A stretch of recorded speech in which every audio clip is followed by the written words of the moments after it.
আসসালামু আলাইকুম আরহামতুল্লাহি ওবারাকাতু। স্বাগতম ইসলামের কথা মিডিয়াতে। প্রিয় দর্শকবৃন্দ, আমি আপনাদের সাথে আছি আরমান হোসেন রুবেল। আপনারা দেখছেন ইসলামের কথা মিডিয়া। প্রিয় বন্ধুরা, আজকের ভিডিওতে থাকবে সহিহ বুখারী শরীফ থেকে হাদিস 5টি। আশা করি গত ভিডিওর মতো আজকের ভিডিওটি সম্পূর্ণ দেখবে ইনশাআল্লাহ। আল্লাহ কবুল করুন, আমিন। প্রিয় দর্শক, চ্যানেলটি অবশ্যই সাবস্ক্রাইব করে পাশে থাকা বেল আইকন অন রাখবেন এ ধরনের হাদিস ভিডিও, ইসলামিক বিষয়ে ভিডিও পেতে ইনশাআল্লাহ। বন্ধুরা, তাহলে চলুন দেরি না করে শুরু করছি আজকের ভিডিও। আশা করি পুরো ভিডিও সাথে থাকবেন ইনশাআল্লাহ। আলহামদুলিল্লাহ। আজকের প্রথম হাদিসটি থাকছে গ্রন্থ সহিহ বুখারী তাওহীদ প্রকাশনায় অধ্যায় 6 হায়েজ ঋতুস্রাব। ইস্তেহাজাগ্রস্তা নারীর পবিত্রতা দেখা।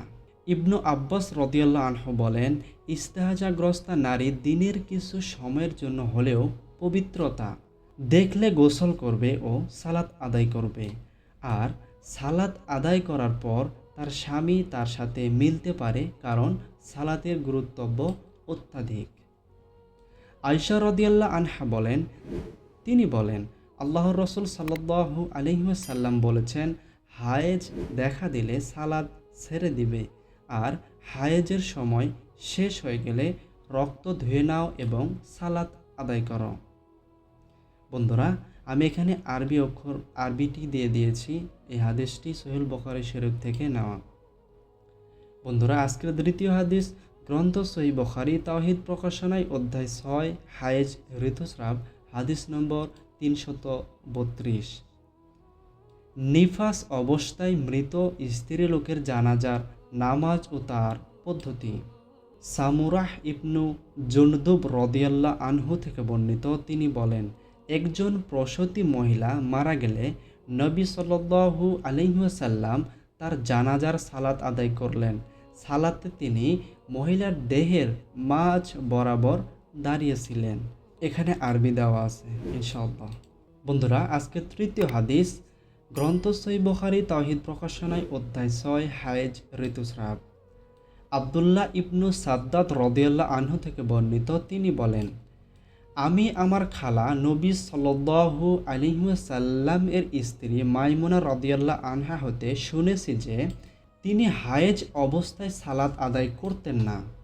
তখন তিনি আল্লাহর রাসূল সাল্লাল্লাহু আলাইহি ওয়াসাল্লাম এর সালাতের সিজদার জায়গায় সোজাসুজি হয়ে শুয়ে থাকতেন।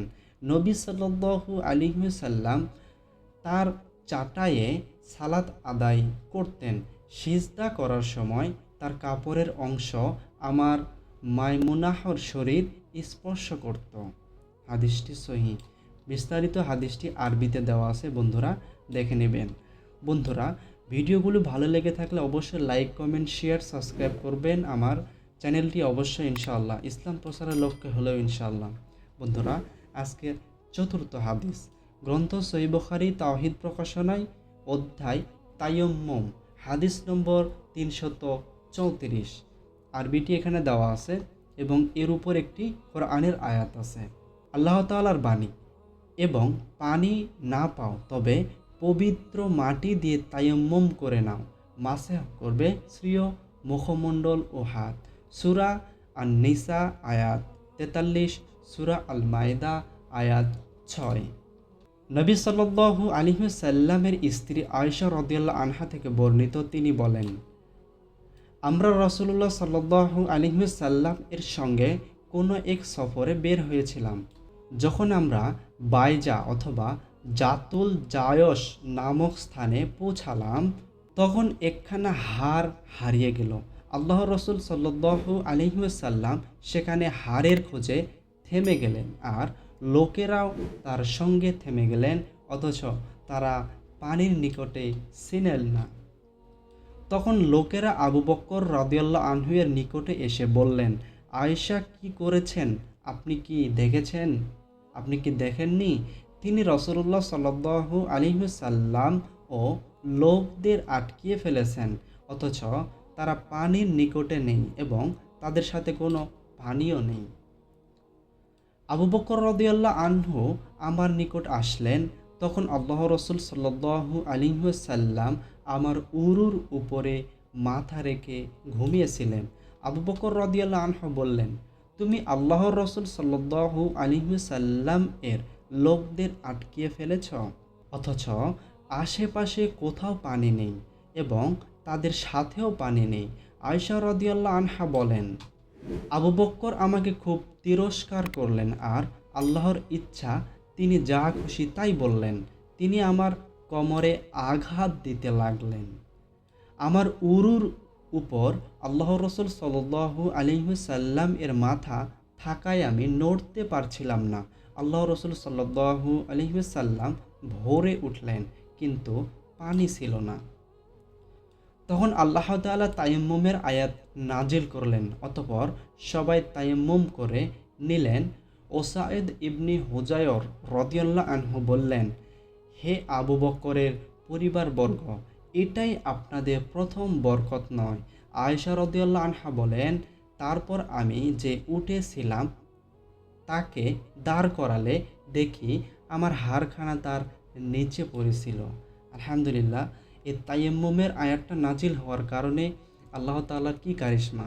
ওই জায়গায় হাড়টি আল্লাহ পাক উধাও করে দিলেন, আবার আল্লাহ তাআলাই সেটা আবার বের করে দিলেন। এই তায়াম্মুম আমাদের জন্য করা হয়েছে। যদি পানি না থাকে আমরা অজু তায়াম্মুম করে আমরা নামাজ আদায় করতে পারবো, কোরআন তেলাওয়াত করতে পারবো, আমরা আমল করতে পারবো ইনশাআল্লাহ।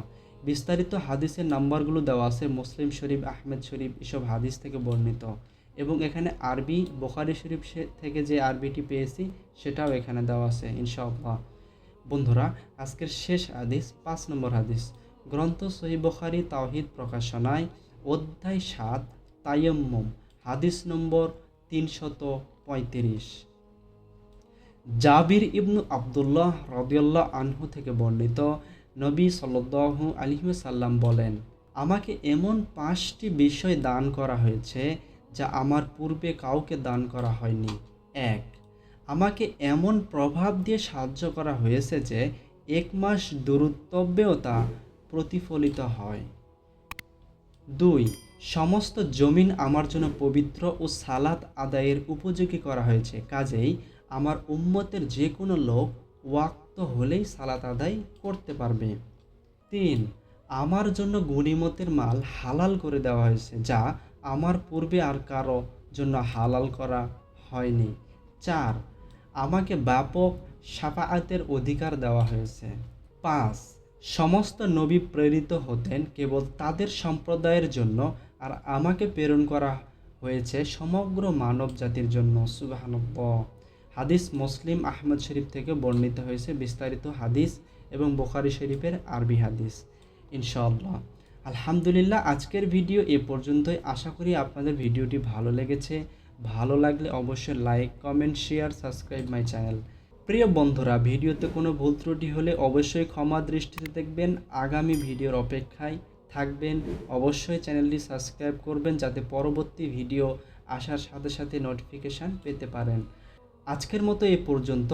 সকলে ভালো থাকুন, সুস্থ থাকুন, পরিবারের খেয়াল রাখুন, নিজে সুস্থ থাকুন। সকলকে জানাই সালাম। আসসালামু আলাইকুম ওয়া রাহমাতুল্লাহি ওয়া বারাকাতুহু।